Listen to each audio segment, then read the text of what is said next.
ए सखी हई समधी मरवा में आइल माने गाड़ी सुनावन न। हाँ ए सखी खूब गरियाव आ खूब लतियाव। चला चला गाड़ी गाव। अरे माड़ावा में बैठी के पतल उठाल, सुखल बा मुहावा तू काहे लाजाल। खालो ये समधी, खालो ये समधी मुर्गा या तंदूरी खाल। खालो ये समधी मुर्गा आ तंदूरी खाल। एको चावल जदी छूटेगा समधी, आ देही पलाठी टूटेगा समधी। एको चावल जदी छूटेगा समधी, देही पलाठी टूटेगा समधी। साथे में पूड़ी या सब्जी सधाल, साथे में पूड़ी या सब्जी सधाल। खालो ये समधी मुर्गा आ तंदूरी खाल। खालो ये समधी मुर्गा आ तंदूरी खाल।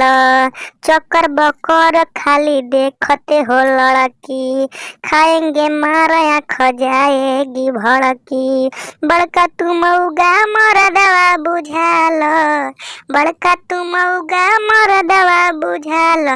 खालो ये समधी मुर्गा आ तंदूरी खाल। खालो ये समधी मुर्गा आ तंदूरी खाल।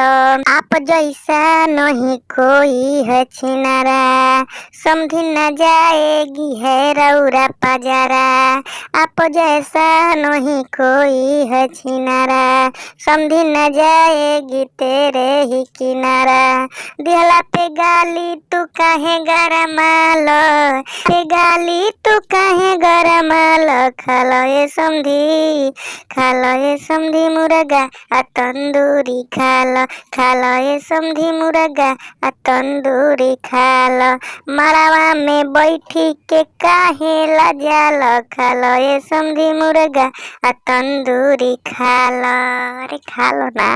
हाय दोस्तों, हमको भरपूर उम्मीद है कि ये गारी गीत आप लोग को बहुत बहुत पसंद आया होगा। अगर जो पसंद आया हो तो प्लीज़ हमारे चैनल को सब्सक्राइब कीजिए और हमारा सपोर्ट कीजिए और चैनल आगे बढ़ाने में हमारी मदद कीजिए। दिल से आपको थैंक यू।